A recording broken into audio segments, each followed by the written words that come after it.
A questão ambiental no mundo vem se transformando em assunto cada dia mais frequente nos meios de comunicação de massa. A Terra nunca atravessou um período de transformações tão rápidas quanto o que estamos vivendo. Os ecologistas e os segmentos da sociedade que se preocupam com a questão ambiental não são contrários ao progresso tecnológico e ao desenvolvimento econômico. Desenvolvimento e degradação ambiental são questões inseparáveis e devem merecer especial atenção das autoridades. Nesta aula, o Cebola fala especialmente sobre os efeitos que a poluição tem provocado na qualidade do nosso ar, água e solo. Alô, gente. Hoje estamos aqui para falar de um assunto tão atual quanto importante. Um assunto que, inclusive, na EcoRio foi discutido muito, que é o assunto de poluição. O que vem a ser essa poluição? Poluição vem a ser a interferência que o homem causa no meio ambiente, que vai causar um desequilíbrio ecológico. Vejam que desde o começo das aulas de ecologia que nós estamos falando, nós estamos vendo que existe um fino relacionamento entre os seres vivos. E um fino relacionamento entre os seres vivos e o meio ambiente. Qualquer desequilíbrio desse meio ambiente pode vir a ser a causa de um desastre ecológico. O desastre ecológico vem a ser um desequilíbrio do meio ambiente que pode ser irreversível, um desequilíbrio ecológico irreversível que vai ter consequências seríssimas para os seres vivos. E, em consequência, também seríssimo para o homem. Já foi dito, inclusive, por um chefe indígena Cherokee, quando foi da passagem da terra dele para o homem branco. Disse: o homem não tece a teia da vida. Ele é simplesmente um desses fios. Se o homem arrebentar um desses fios, ele vai sofrer a consequência disto. Vejam que o homem, ele está desequilibrando o meio ambiente e pode ter consequências muito drásticas. Então vamos guardar no seu resumo o que vem a ser a poluição. Poluição é a interferência que o homem causa no meio ambiente. Interferência essa que pode ser através de produtos químicos, através de temperatura, através de modificação de traçados de rios, através da eliminação de certas espécies. E essas espécies vão fazer falta na teia alimentar. E isso vai interferir no equilíbrio da natureza, equilíbrio dos seres vivos. Essa poluição pode ser de várias maneiras. Pode ser poluição de água, poluição do ar, da atmosfera, poluição mesmo do solo. Poluição do solo que pode ser, inclusive, por objetos não biodegradáveis. Uma das poluições do solo que está causando grande transtorno é a poluição pelos plásticos, que eles não são biodegradáveis. Eles ficam muito tempo na natureza. Já foi feito, inclusive, por certos cientistas, certas comparações. Se por um acaso, por um exemplo, na caravela de Cabral, trouxessem fraldas descartáveis, por exemplo, e fossem naquela época jogadas no meio ambiente, até hoje ela estaria poluindo, porque ela não está sendo degradada.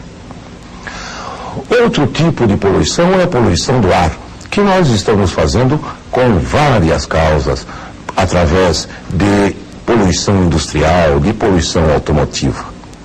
A poluição das águas, talvez a mais drástica que a gente olha e vê, é essa poluição que nós vemos com muita mortalidade de seres aquáticos, muita destruição de ecossistemas aquáticos.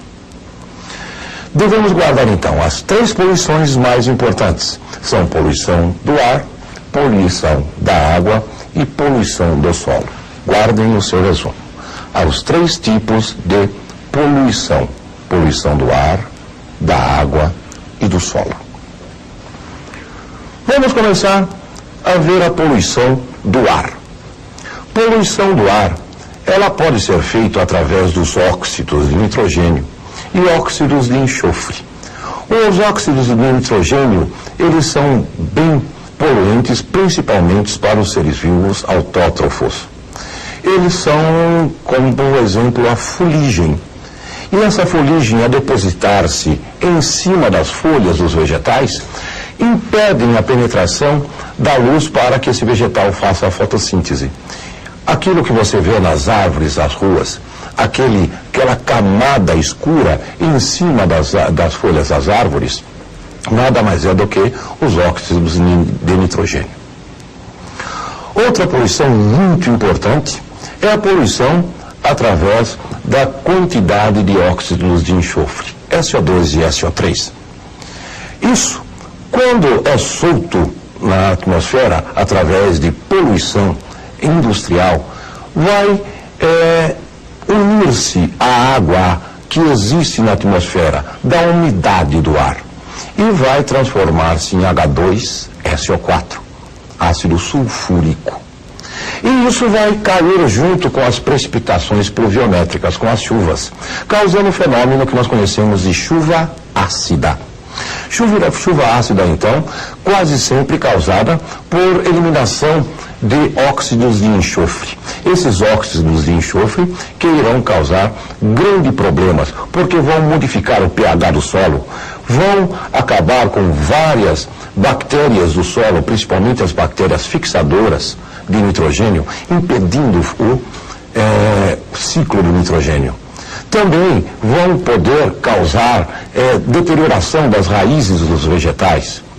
E, sem dúvida, no mármore, isso daí vai dissolver o mármore, inclusive edifícios e estátuas têm a erosão aumentada pelas chuvas ácidas. Outros poluentes, agora, um deles nós já falamos, que é o gás carbônico. Aumento da quantidade de gás carbônico na atmosfera, podendo causar o efeito estufa. Um outro mais perigoso é o de monóxido de carbono. O monóxido de carbono, ele une-se à hemoglobina das hemácias, impedindo o transporte de oxigênio. Vejam, e isso vai ser muito lançado no ar pelo homem de várias maneiras. Uma das maneiras em que nós vamos lançar o monóxido de carbono no ar é através do escapamento de automóveis. Os escapamentos de automóveis liberarão estas substâncias. Vejam, nós temos grande quantidade de gás carbônico e monóxido de carbono. As fábricas lançarão os óxidos de nitrogênio e óxidos de enxofre. Vejam, a qualidade do ar depende desses poluentes. Vamos marcar no seu resumo as principais maneiras de ocorrer a poluição do ar. Vejam lá. Óxidos de nitrogênio, óxidos de enxofre, dióxido de carbono, o CO2, e o monóxido de carbono, que vem a ser o CO. Maneiras, então, de poluir-se o ar. Poluição das águas. Nós estamos vendo poluição das águas de várias maneiras. Uma das maneiras de poluir a água é através do processo de eutrofização. A eutrofização é o lançamento de material orgânico em excesso nas águas, podendo causar grande desequilíbrio ecológico, através de um ciclo que vai retirar o oxigênio da água. Vejam lá, marque novamente no seu resumo, a principal causa de poluição das águas é a eutrofização, lançamento em excesso de matéria orgânica nas águas, que pode inclusive causar grande mortalidade de indivíduos de habitats aquáticos. Vejam, mortalidade de indivíduos aquáticos. Os peixes morrem por falta de oxigênio. Essa falta de oxigênio causada pelo excesso de matéria orgânica, os decompositores retiram todo o oxigênio da água e vai morrer os indivíduos de habitat aquático. Com a diminuição do oxigênio e a morte desses indivíduos aquáticos, mais matéria orgânica ainda sobra no meio ambiente, aumentando ainda a decomposição. E esses decompositores também são aeróbicos e eles vão também morrer, ficando somente bactérias anaeróbicas no meio ambiente. Um dos exemplos de bactérias anaeróbicas são aquelas bactérias desnitrificantes que nós falamos no ciclo do nitrogênio. Então, vamos tirar do meio aquático também grande quantidade de nitratos, ficando esta água impossível de existir a vida. Não vai existir a vida por falta do oxigênio e por falta do nitrogênio. Isso tudo pelo lançamento de matéria orgânica em profusão no meio ambiente. Por exemplo, o esgoto doméstico e esgotos de fábricas, eles vão poluir a água, além de matéria orgânica com metais pesados, e também os esgotos domésticos lançarão muita quantidade de detergentes não biodegradáveis, quer dizer, detergentes que não são reciclados pelos seres vivos. E isso irá causar também grande poluição. Um exemplo de poluição que nós temos é a poluição que nós temos no rio Tietê. Vejam, a quantidade de detergentes não biodegradáveis, a quantidade que faz até a espuma na região metropolitana, o lixo, o esgoto, tudo isso vai causar a poluição desse principal marco de nossa cidade, que é o rio Tietê. E isso poderia, inclusive, ser minimizado com os filtros, vamos dizer, que retiram as impurezas antes da água ser reciclada ao meio ambiente, antes da água ser devolvida ao Tietê. E isso vai causar esse grande esgoto ao céu aberto, que é o nosso rio Tietê. Isso poderia ser evitado e, a médio prazo, poderíamos ter novamente a volta da vida ao rio Tietê. Vamos esperar por isso. Espero vocês para a próxima aula. Até lá, gente.